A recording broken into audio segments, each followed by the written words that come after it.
It won't begin with tanks or missiles. It'll begin with silence. A city goes dark. Emergency numbers stop working. No explosion. No warning. This is not a film script. It could be a real threat. And China may already be inside India's critical systems waiting. This is not a panic take. It's a quick take. Your quick guide. I'm Smita Prakash.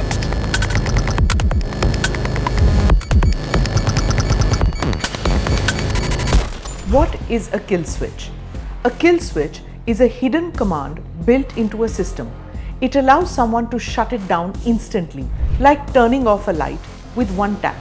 In cyber terms, it means remote access to critical infrastructure. Someone can cut power, jam emergency signals, or freeze transport without being seen. It's not science fiction. These switches can be planted and left dormant for years. They're activated only in a crisis to gain an advantage without firing a single shot. We have strengthened our cybersecurity mechanisms and we are reviewing it constantly. So there have been attempts at cyber attacks, but those attempts have not succeeded. Those attempts, I would call them probing attempts to try and see whether there's any vulnerability. We are conscious of it. We have put in place systems to stop it. Former Power Minister R.K. Singh said the country has strong defenses against any kind of cyber attack. This is after reports surfaced of Chinese state-sponsored hackers targeting the power grid in Ladakh. Remember, in the last 5 years, 2 shipping ports, a major thermal power plant, and India's National Emergency Response System have been targeted. What is China planning to do? China isn't just watching India's borders. It could be entering India's digital systems.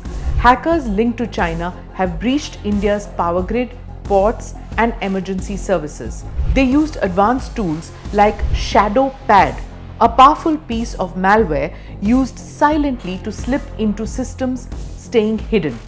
Once inside, they plant malware and stay connected for months. This isn't about disruption now, it's about control later. Beijing is building digital leverage for future conflict.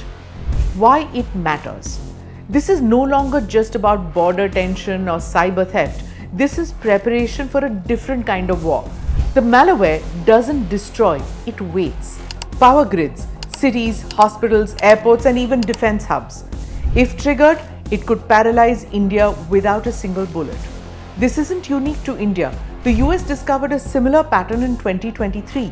But India is more vulnerable because digital defenses are still catching up and because the threat is not being spoken about openly. What should India do? Cyber attacks are no longer distant threats. They are here and they're targeted. India must urgently audit and patch its critical infrastructure. Outdated software and unsecured devices need to be fixed now. Train more cyber experts. Keep political focus not just on border talks, but also on grid security, digital defense and data sovereignty. Cyber defense should not be reactive. It must be proactive.